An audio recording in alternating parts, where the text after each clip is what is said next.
Hey, what's going on, everybody? This is Chance Gonnam here with an entrepreneur's take on the Bible. We are in Proverbs 14, reading the NIV version of the Bible. And guys, I'm excited about this because we're going to be talking about some cool stuff today. So please listen up. It is Friday. This is going to be the last podcast or YouTube video, wherever you're watching this at, of the week. So take this nugget and go on through your weekend and enjoy. So guys, we're going to start off in 3 and 4 right here in Proverbs 14. A fool's mouth lashes out with pride, but the lips of the wise protect them. And guys, here's where I really want to talk. I just want you to kind of like understand that, like right there, God's talking about pride. Always, guys, Fools are prideful. There's a difference between like having pride in yourself and then like boasting and arrogance and that. And you guys need to find the middle ground because you need pride in yourself.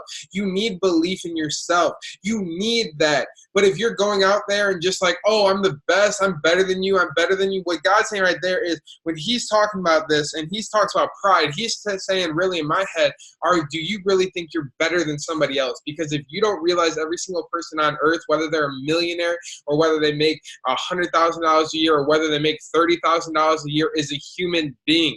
Doesn't matter if they're valet or doesn't matter if they're your server, doesn't matter if they're that person at the bank, doesn't matter if they're your boss. Every single person is a human being, and don't think you are better than anybody else. Don't think you are less than anybody else. Realize God created each and every single one of us with separate gifts, separate talents, and you just need to find yours. Now, guys, here when you go into 4, this is going to talk about the group. Ready? Where there are no oxen, the manger is empty. But for the strength of an ox comes abundant harvest. Guys, think about that. Abundant harvest. And I want you to think of the ox and the oxen as workers. All right. So where there are no workers, the manger is empty. But from the strength of powerful, good workers comes abundant harvest. Guys, when you're an entrepreneur, that's your worker. That's people who work for you. That's your team you surround yourself with. Those are your partners. Those are your mentors. That's everything, guys. It's telling you here, and I have it written down here, that we need people to help us go to the top. You're not going to go to the top by yourself. You're either going to go to the top because you are following a mentor. Guys, I'm the only reason I am where I am because my mentors are killing it. My mentors and best friends, the people who I spend most time around with, guys, I'm the brokest one of the circle. I'm the brokest one in the group. Just part of it. I'm also the youngest one in the group. I'm blessed just to be in the group. And I want you to understand that when you're surrounding yourself with more, when you're surrounding yourself with people who are going to take you to the next level, or when you surround yourself with great employees, that means just because an employee is better at something, this is something Gary Vee always talks about, just because an employee is great at their job, if they're negative, if they're a bad energy, if they're bad vibes for your business, you need to get them out. Doesn't matter if they're killing their job. Doesn't matter if they're your top performer. If they're making everybody else's life miserable, they need to go. And guys, that's what it's saying here, because you need the strength of all the workers working together. All right, now we're going to move right down to 6 and 7. Right here it says, the mocker seeks wisdom and finds none, but knowledge comes easily to the discerning. Stay away from a fool, for you will not find knowledge on their lips. Guys, right here, I want you to understand that my biggest segue was the phrase that I hear a lot, the teacher will show up when the student is ready. That's what it's saying here in my head. So the mocker seeks wisdom and finds nothing. That means if you aren't ready for the wisdom, if your mindset isn't ready to go to the next level, if you're just talking about it, if you're just joking about it, you're not going to hit the highest levels. The mentors aren't going to be attracted into your life. Some people are like, Chance, how did you get multi-million-dollar mentors? Well, guys, how I got multi-million-dollar mentors is simply I was ready for multi-million-dollar mentors. I showed up every single day. I worked my face off. I proved that I was ready for the next level, and then they were ready to accept me because I personally was ready to go. Guys, I was not, guys, right here. A mocker seeks wisdom, finds none. The knowledge comes easily to those who deserve it, those who are ready, those who are open, those who are coachable. Not a lot of mentors want to mentor somebody who's not coachable. So if I sit down and tell you 5 things to do and you don't do those 5 things every single day, I'm not going to mentor you.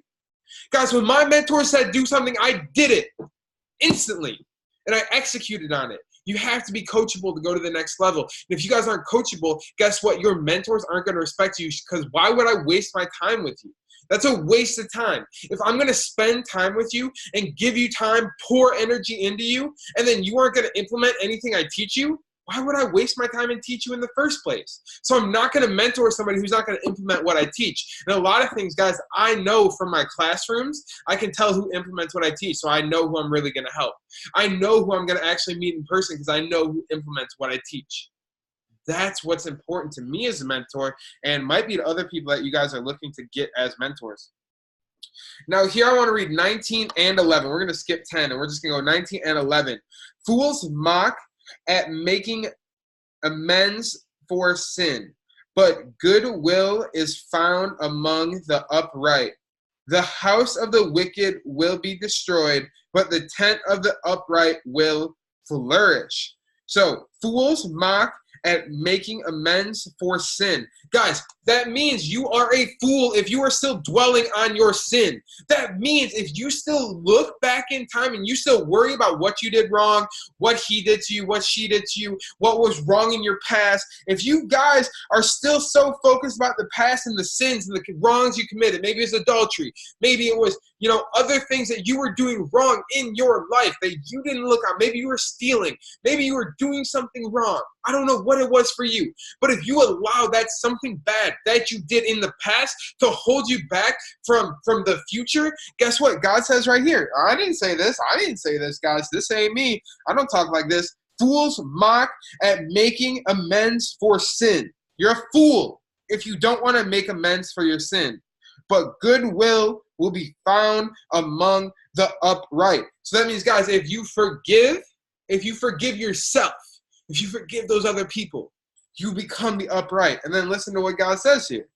The house of the wicked, of the fools, will be destroyed. But what's he say next? But the house of the upright will flourish. I don't know. I don't know if it's just ironic that you have to forgive yourself and your past sins and other people in your past to go to the next level. But I truly believe that if you want to go to the next level, you got to totally throw away the past. Nothing in the past has ever happened, and it's only you in the future. It's only you and the knowledge that you have accumulated over time going out into the future, and it's just you and them. Forget about your past. Forget about your past failures. Forget about everything that has gone wrong in the past. Focus on your future. Push forward. Take the knowledge that God has provided you with. Take the skill sets that he has blessed you with and push forward to the next level. 19. All right. 19. Evildoers will bow down in the presence of the good, and the wicked at the gates of the righteous. Guys. Ready for this? Evildoers, aka negative people. Oh, okay. Now let me read this again. Negative people will bow down in the presence of the good. Okay, listen to this, all right? And negative people will also, or this says, and the wicked, so like, and the haters, and the evil ones, and the ones talking the most shit on your name. Guys, sorry for cussing, but that is real. The people who are talking bad on your name, the wicked, will bow down to the gates of the righteous. Guys, that's why the phrase, hate us because they ain't us. That's why you have to realize that people who hate on you, the people who hate on you for doing the right thing, the people who hate on you for winning, the people who hate on you and throw negativity at you are so full of evil, so full of the devil, so full of hate about their own life that they're just trying to throw it at you and trying to knock you down.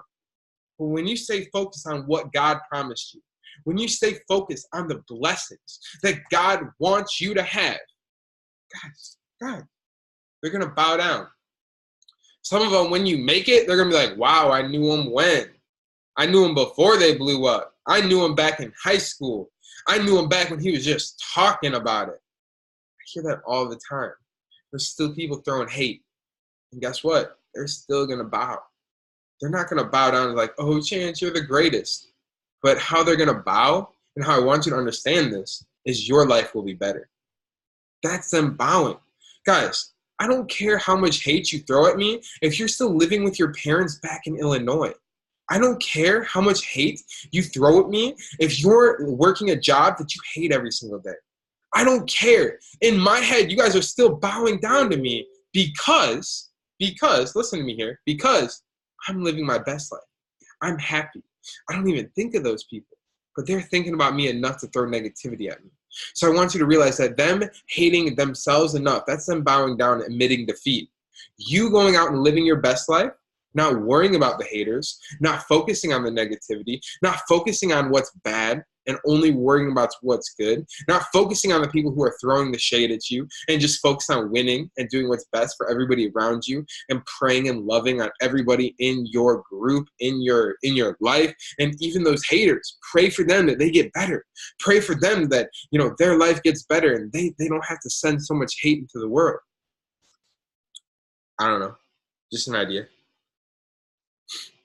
But don't stress. Don't stress about it.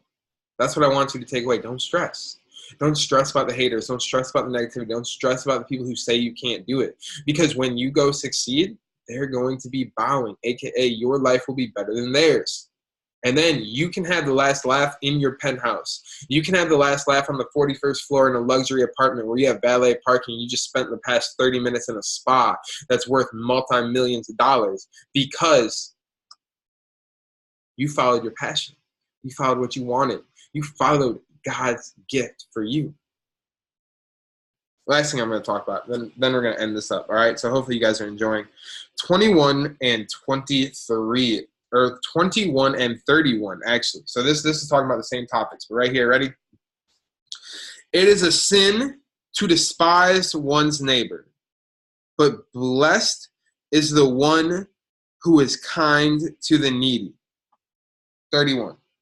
Whoever oppresses the poor shows contempt for their maker, but whoever is kind to the needy honors God.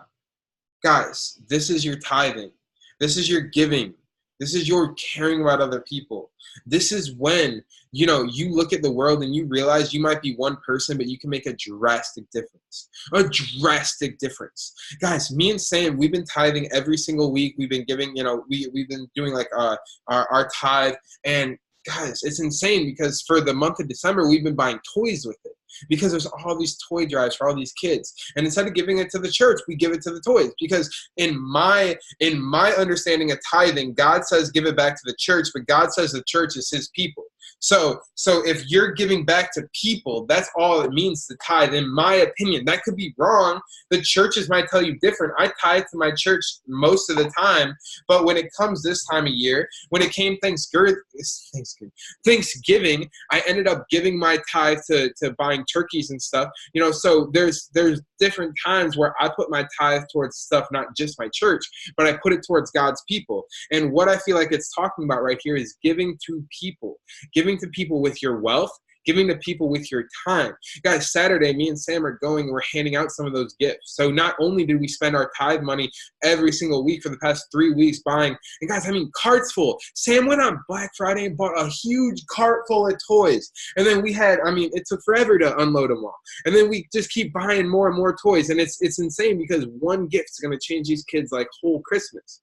And then we're able to go out and go do that as well because we have time freedom. Not only do we have the financial side to give, we have the time freedom. So we're putting our time out there and we're going out, we're going to give these gifts away to the kids, see how it changes our life. And I challenge you guys to go give to the needy. When you see that homeless person outside of the street, give him a couple bucks, give him a meal, give him something, give. So much of us are so, this is mine, this is mine, this is mine. Drop your ego. It's not yours. The money's not yours. The lifestyle's not yours. The job's not yours. Everything God gave you. Guys, there's no reason. a 22-year-old kid from Illinois should be living the life I am. There's no reason that I should be making the money I am. The only reason I'm here is because God's blessed me along my journey. He's put the right people in my place. He's given me the right mentors. He's given me the right skill sets. He's given me the right, guys, everything. God's working everything in my favor 24/7. And it's something where you guys can find that same blessing. You guys can find that same blessing from God because he's promised it to me and he's promised it to you. And as long as you guys focus up and as long as you guys lock in and you guys really focus on becoming one with God, praying more, spending time with him, watching videos like this, watching other sermons, learning, showing up to a church, tithing, giving away, doing good things. Guys, like, I promise you, God is always working things in your favor. And the more you give away, you're not going to figure out, like, you're not going to keep giving away. And, like, obviously, if you give away 100%, you're going to be left with nothing. But, guys, giving away 10, 15, 20% of your income, God's only going to repay it. It only makes you feel better. It only drives you to go harder. Guys, because, honestly, like, what do we need the money for? You're going to blow it on useless stuff anyways. You might as well put that money towards changing somebody's life. That's what it's all about, in my opinion. So I challenge you guys to go out there and do that, especially through this season. Christmas is coming up. You guys are not going to lose. You're never going to lose by giving away and helping other people. Helping other people is always the right thing. God says it here in the book. And I want you guys to please go out there and help people this year. So guys, with that being said, I will really, really, really appreciate it if you guys follow on your favorite podcasting platform, subscribe on YouTube. Thank you guys so much for listening. This was an amazing week. Proverbs 12 is by far my favorite so far this weekend, my favorite so far out of the Bible. So make sure you go back and listen to the Proverbs 12. It was an amazing, amazing, amazing read. So guys, with that being said, have a great, great weekend and have a great rest of your day whenever you're listening to this. God bless.